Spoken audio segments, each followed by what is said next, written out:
To enter the silence of meditation is to step onto a bridge that spans the abyss between the known self and the infinite unknown. In our modern age, we have turned this ancient sacred crossing into a commodity of convenience, a psychological aspirin for the headaches of the marketplace. We are told that to sit still is to find peace, that to empty the mind is to find God, and that the void is a pristine playground of liberation where all burdens vanish. But we have forgotten the warnings of the old cartographers of the soul, those who navigated these internal oceans when they were still wild and unnamed. There is a specific, subtle danger that awaits the unwary traveler in the deep silence, a danger that arises not from the presence of a demon, but from the premature entry into a nothingness that the heart is not yet prepared to inhabit. To meditate without understanding the nature of the void is like diving into the deep sea without a pressurized suit. The very vastness you seek can become the force that crushes the essence of your being. We must pause our pursuit of the quiet and ask ourselves, are we seeking the emptiness that is full of life, or are we flirting with an abyss that is merely the absence of meaning? The void is not a singular destination, but a spectrum of shadows. In its highest expression, it is the sunyata of the East, a luminous fullness where the boundaries of the ego dissolve into the interconnected web of all things. However, there exists a shadow void, a hollow mimicry of enlightenment that is often mistaken for the real thing by the modern seeker. This shadow is a state of spiritual bypass, a cold clinical detachment that feels like peace only because it has successfully numbed the capacity for pain. When we rush toward meditation as a means to escape the friction of our humanity, we do not find the divine. We find a psychological dead zone. We become like ghosts haunting our own lives, detached from the heat of emotion, the weight of responsibility, and the messy, beautiful grit of the material plane. This is the great deception of the unlit mirror. It reflects nothing back to us, and in our desperation for relief, we mistake that lack of reflection for the dissolution of the ego. In reality, the ego has simply retreated into a cave of silence where it can no longer be challenged by the world. Practically, this danger manifests as a slow-growing apathy that masquerades as equanimity. We find ourselves caring less about the suffering of others, the vitality of our dreams, or the intimacy of our relationships, all under the guise of being unattached. We are building a cathedral of ice, beautiful in its stillness, but incapable of sustaining the warmth of a human heart. This is why the ancient traditions insisted on vessel preparation before the invitation into the void was ever extended. They knew that a heart that has not been purified by the fires of compassion and the waters of self-knowledge will only find a mirror of nihilism in the silence. The void is a multiplier. It takes whatever you bring to its threshold and expands it into infinity. If you bring a heart full of unexamined shadows and a desire to hide from life, the void will gift you an infinite hiding place, a spiritual exile where you are safe from the world, but lost to your own soul. We must understand that meditation is not a vacation from the self, but a confrontation with the source of the self. And that confrontation requires a light that the darkness of the void cannot provide. From a cosmic perspective, this exploration unveils the hidden architecture of the 0 point of consciousness. We are living in a universe that is fundamentally holographic, where the silence at the center of an atom is the same silence that resides at the center of your chest. This silence is the laboratory of creation, the womb of the mother, where all form begins. But a womb that is cold and empty is a tomb. The danger we speak of is the entry into the static void, the place where the creative fire has been extinguished.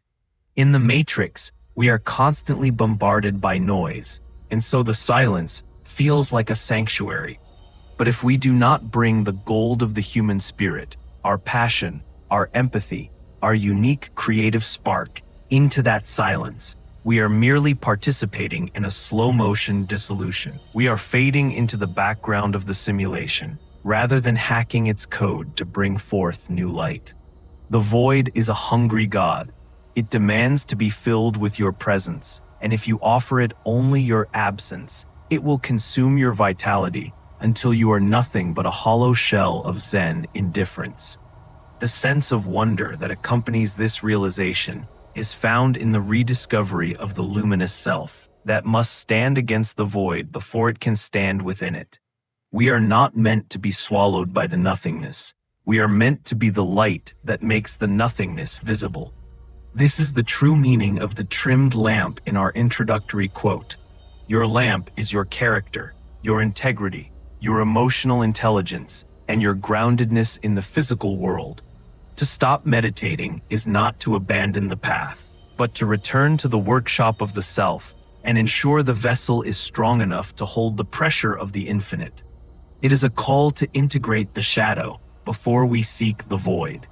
If you cannot sit with the messiness of your own anger, grief, and desire, then your peace in meditation is a lie.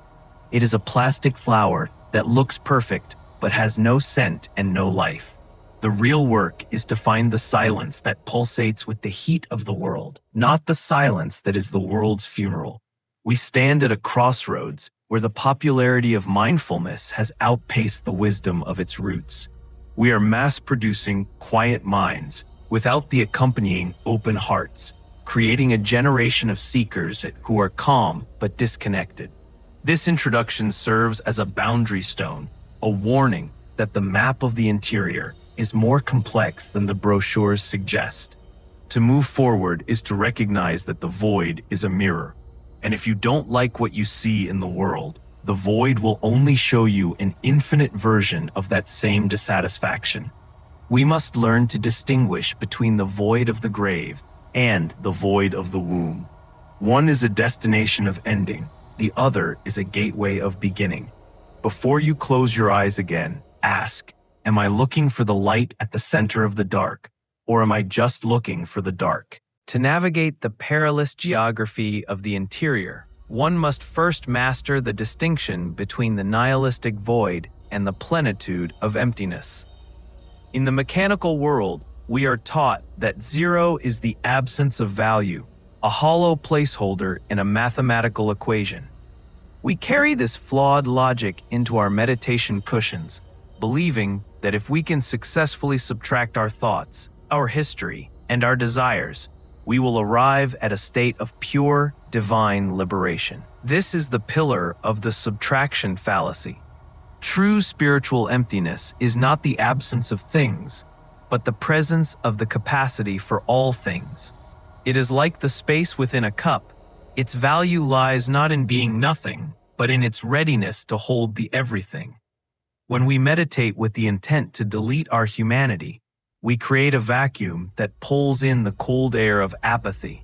The core concept here is that the void is a field of infinite potential, and to enter it without a creative seed, a conscious intention grounded in love and presence, is to wander into a desert and call it a sanctuary. Intertwined with this is the theme of spiritual dissociation, the secondary pillar of the danger. In the unexamined pursuit of stillness, the mind can weaponize meditation to perform a biological divorce. This occurs when the seeker uses the silence to sever the tether between the consciousness and the emotional body. We often mistake this numbness for non-attachment. True non-attachment is the ability to feel the full heat of a human emotion, the sting of betrayal, the roar of anger, the ache of longing, without being consumed by it. It is the capacity to be the witness who remains standing in the fire. Dissociation, however, is the act of stepping out of the room entirely. This creates a ghost state where the individual becomes technically calm but vibrationally stagnant. The internal architecture becomes a series of high, cold walls that prevent the light of the soul from reaching the grit of the earth. The core truth is that the path to the infinite does not go around our humanity, but directly through the white-hot center of it. A third guiding concept is the mirror of the narcissus. which warns of the ego's ability to camouflage itself within the silence. We often assume that because we are sitting still and doing nothing, the ego has been defeated.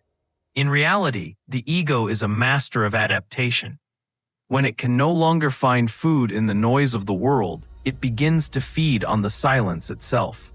It creates a new, more sophisticated identity, the enlightened one, the detached observer, the one who is beyond the drama. This is a refined form of spiritual vanity that is far more difficult to dislodge than ordinary pride. In the void, this vanity expands until the seeker is no longer meditating on the divine, but on the image of themselves meditating. The silence becomes a hall of mirrors where every insight is merely a reflection of a pre-existing bias. To avoid this, one must maintain the pillar of radical humility, understanding that the silence is not a trophy to be won, but a furnace in which the ego must be willing to be utterly consumed, not just hidden. Furthermore, we must address the frequency of the vessel. In the secret laws of the internal apothecary, the quality of the silence is determined by the electrical frequency of the practitioner's nervous system. If the body is stuck in a state of freeze or chronic trauma, the meditation will naturally settle into a void of stagnation. This is a biological reality. The brain, seeking safety from overwhelming internal pressure, shuts down the sensory gates. The practitioner feels peaceful, but they are actually experiencing a metabolic collapse. This is why the ancient systems emphasized prana or ki, the cultivation of vital energy, as a prerequisite for deep stillness. The silence must be electric. It must hum with the vitality of a coiled spring. The core theme here is that structure precedes space. Without a strong, vibrant, and integrated physical and emotional structure, the entry into the void acts like a short circuit, leading to a dark night of the soul that is born of depletion rather than revelation. Finally, we encounter the pillar of the functional paradox. We live in a holographic reality where the 0 point is both the end and the beginning. The danger arises when we treat meditation as a destination rather than a transit point. If the goal is to stay in the void, we are effectively choosing death over life. The true purpose of touching the silence is to bring a piece of that infinite clarity back into the marketplace. It is the breath of the universe, the inhalation into the silence and the exhalation into action. When the cycle is broken, when we seek the silence as an end in itself, we become spiritual gluttons, accumulating stillness but never distributing it. This leads to a state of internal toxicity where the peace turns into a heavy, leaden weight that makes us less capable of navigating the world rather than more. These core themes reveal that the void is a living, responsive entity that mirrors the state of the visitor. It is the great amplifier. If you bring a heart that is integrated and a mind that is humble, the void becomes a womb of rebirth. If you bring a heart that is avoidant and a mind that is seeking an escape, the void becomes a tomb of indifference. The danger is not in the silence itself, but in the why behind the sit. Before we can safely inhabit the nothingness, we must become robustly someone. We must have a self that is strong enough to survive its own dissolution. Only when the lamp of the character is burning bright can we see that the void is not a dark hole to fall into, but a vast, luminous ocean to swim in. To grasp the treacherous nature of the shadow void, we must turn to the allegory of the master of the gray glass. Imagine a kingdom where the sun never sets, and the people, exhausted by the relentless glare of the world, seek the legendary hall of the unseen. A young traveler, weary of the noise of the marketplace, finds a guide who hands him a mask made of heavy gray glass. "Wear this," the guide whispers, "and the world will finally be still." The traveler puts on the mask and is instantly plunged into a cool, silent twilight. The screams of the suffering become faint music. The fires of conflict become mere flickers of light, and his own heartbeat slows into a rhythmic hum. He believes he has reached the pinnacle of wisdom, for he is calm while the world burns. But as years pass, he realizes the gray glass has grown into his skin. When he tries to weep, his eyes are dry. When he tries to love, his heart is a stone. He has not mastered the world. He has merely become a ghost within it. This is the myth of the cold peace, a warning that the silence found through the suppression of our senses is a cage, not a kingdom. In another corner of this interior mythos, we find the story of the Well of Echoes. It is said that in the center of every soul lies a well of infinite depth, which many call the void. A seeker sits at the edge of this well, hoping to hear the voice of the divine. To prepare, he throws everything he possesses into the water, his memories, his titles, his loves, and his sorrows. He waits for the splash to fade, thinking that the perfect silence following the sacrifice is the sign of God's arrival. But because he threw himself away along with his burdens, there is no one left to hear the silence. The well does not return a blessing, it only returns the echo of his own emptiness. A passing sage sees the seeker's hollow eyes and drops a single, small candle into the well. As the light descends, it reveals that the well was never empty. It was filled with the very life the seeker tried to discard, now drowned and rotting in the dark. The lost gospel of the well is that the void must be illuminated by the lamp of presence, or it becomes a graveyard of the self. Consider also the parable of the architect and the infinite room. A great builder decided to create a room that would represent the absolute truth of the universe. He cleared a vast space, removing every pillar, every wall, and every floor until there was nothing left but a floating platform in a dark, endless vacuum. Here, the architect proclaimed, is the truth, nothingness. He sat in the center of the room, but without walls to define the space, he lost his sense of direction.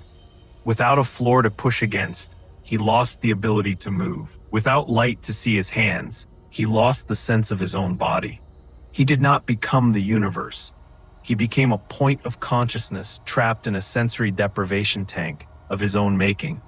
He realized too late that the infinite requires the finite to be experienced. The void is the canvas, but without the paint of our individual existence, there is no masterpiece, only a blank, terrifying stare. This narrative illustrates the geometry of being, where the silence is the background that gives the music of our lives its meaning, not the music itself. There is a darker, more visceral narrative known as the legend of the hungry shadow. It tells of a monk who meditated so deeply on the nothingness that he accidentally created a hole in his own soul. At first, he felt a lightness that he mistook for grace. He needed less food, less sleep, and less company. But soon, the hole began to grow, and it began to pull in the light of those around him. His presence made children cry and plants wither. He was a black hole of the spirit. He had entered the void from a place of spiritual poverty, seeking to take from the silence rather than give to it. The void, being a perfect mirror, gave him back a hunger that could never be satisfied. This story serves as the warning of the parasitic peace, reminding us that if we do not ground our meditation in the marrow of life, in the service of others and the celebration of the world, our pursuit of emptiness will eventually consume the very light we were meant to share. Finally, we encounter the myth of the two suns. It is whispered that there is a white sun that illuminates the world, and a black sun that illuminates the void.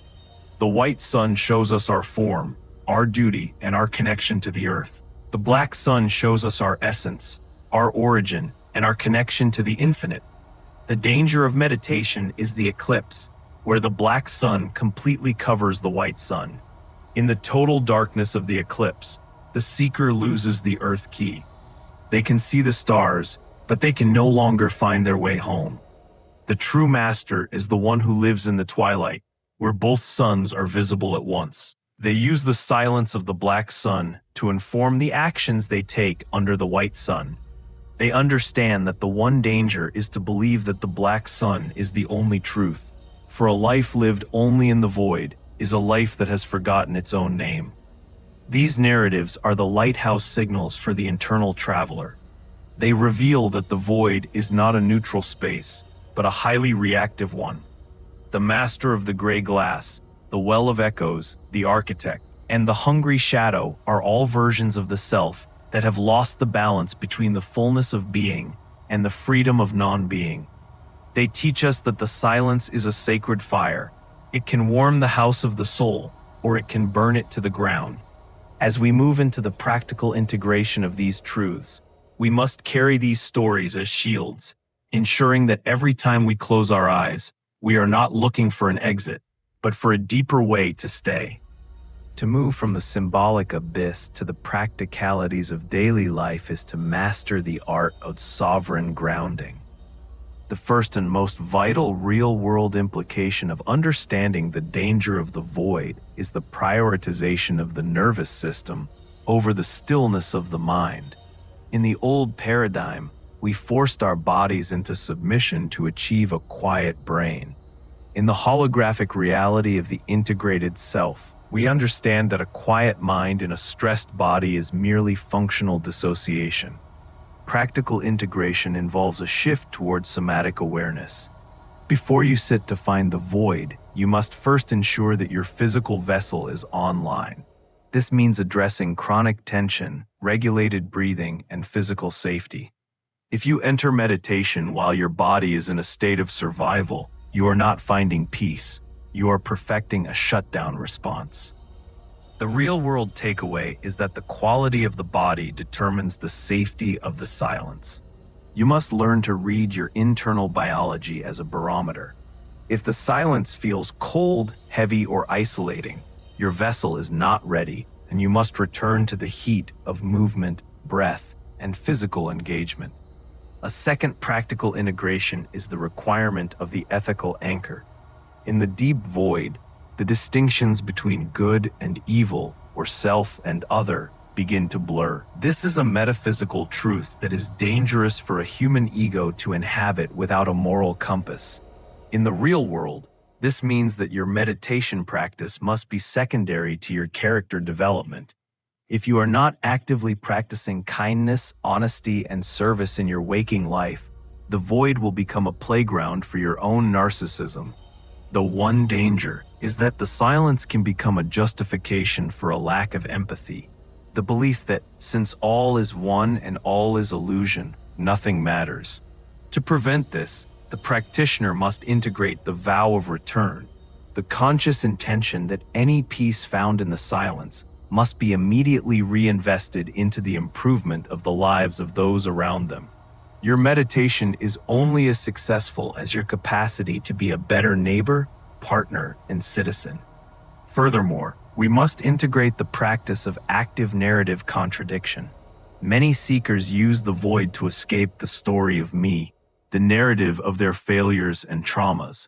While this provides temporary relief, it leaves the old stories unchanged in the subconscious.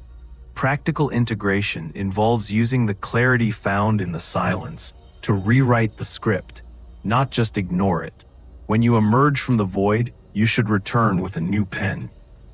Use the vast perspective of the 0 point to re-examine your life's challenges from a place of empowerment rather than victimhood. If you find yourself wanting to stay in the silence forever, it is a sign that your external story is still too painful to inhabit. The work, therefore, is not more meditation, but the active transformation of your physical circumstances. The void should give you the vision of the architect, allowing you to return to the construction site of your life with better blueprints. Another profound real-world takeoff is the cultivation of relational presence. One of the hidden dangers of the shadow void is that it makes other people feel like interfering noise. We become annoyed when our peace is disturbed by the needs of others. To integrate the true void, we must realize that the silence is not found away from people, but within the interaction. This is the practice of open-eyed meditation. It is the ability to maintain a connection to the infinite space of your being while looking into the eyes of a suffering child or an angry colleague. If your Zen requires a locked door and a silent room, it is a fragile, simulated peace. Real-world sovereignty is the capacity to be the center of the hurricane. The implication is that your relationships are the ultimate test of your meditation. If you are becoming more distant and less human, you are falling into the abyss. If you are becoming more compassionate and more real, you are successfully navigating the void. Finally, we must address the duty of the creative fire. The void is the womb of potential, but it is the individual soul that provides the seed. In practical terms, this means that your meditation should be balanced by creative expression. Whether it is writing, gardening, building, or problem solving, you must give the infinite a way to become finite through you. The one danger is the stagnation of the spirit. When we sit in the void without a creative outlet, we become like a dammed river. The water turns stagnant. Practical integration is the realization that you are a transducer. You take the raw, silent energy of the void and you step it down into the colors, textures, and solutions of the physical world. Your life is the projector screen, and the void is the light, but you are the film that gives the light its meaning. These practical anchors transform meditation from a form of escapism into a tool of high-performance living and profound spiritual integrity. By prioritizing the nervous system, anchoring in ethics, rewriting your narrative, practicing relational presence, and fueling your creative fire, you ensure that the void remains a source of life rather than a destination of death. You become the alchemist of the middle path, standing firmly on the earth while your head reaches into the stars. You are no longer checking out of reality. You are checking in with a level of depth and power that makes the matrix tremble. We have walked the narrow ridge between the sanctuary of silence and the peril of the abyss, uncovering the truth that the void is not a destination to be reached, but a power to be balanced. To arrive at the conclusion of this journey is to realize that the ultimate danger was never the darkness itself, but the possibility of losing your own light within it. We have seen that the silence of meditation is a high-voltage field, a sacred space that requires a grounded vessel, a clear heart, and a courageous will. To stop meditating until you understand this is not a command to abandon the practice, but a call to deepen your respect for the territory. It is the realization that you cannot empty the mind if you have not first inhabited the heart, and you cannot transcend the world if you have not first learned to love it. A void is a magnificent servant, providing the clarity of the stars, but it is a cold master that will strip you of your humanity if you do not bring your own fire to the hearth. The transformational call of this realization is an invitation to radical embodiment. You are being summoned to step away from the pursuit of a cold peace and instead ignite a warm presence. This is the shift from the ghost state of dissociation to the sovereign state of integration. The call is to return to your life with a new commitment to the marrow of existence, to your physical health, your emotional honesty, and your creative output. You are being asked to become a bridge builder, standing at the intersection of the infinite and the finite. This requires the courage to be someone before you attempt to be no one. It is the understanding that the most profound spiritual achievement is not the ability to leave the body in a state of trance, but the ability to stay in the body in a state of grace. You are the anchor of the absolute, the point where the silent void chooses to speak, act, and feel through the unique prism of your personality. To live this truth is to commit to the sacred marriage of silence and action. It is the practice of carrying the stillness of the 0 point into the chaos of the marketplace, using the void not as a hiding place, but as a lens that brings your purpose into sharp focus. The transformational promise is that when you approach the silence with a trimmed lamp, with integrity, compassion, and grounding, the void stops being a threat and becomes a partner in your evolution. You no longer fear the nothingness, for you have found the something that cannot be destroyed. The one danger dissolves when the seeker realizes that they are the very light they were searching for in the dark. You are the master of the mirror, and the reflection is finally, magnificently, your own radiant essence. As you conclude this immersion, let the silence you seek be one that pulses with the heartbeat of the world. Do not go back to your cushion to escape. Go back to your cushion to recharge the light you intend to pour into the lives of others. Remember that the void is the womb of all form, and you are the one who decides what takes shape. Walk forward with your eyes wide open, your heart fully engaged, and your spirit firmly rooted in the earth. The lost gospel of the silence is finally heard. You are not here to vanish into the infinite, but to make the infinite visible through the masterpiece of your life. The lamp is trimmed, the vessel is ready, and the path is clear.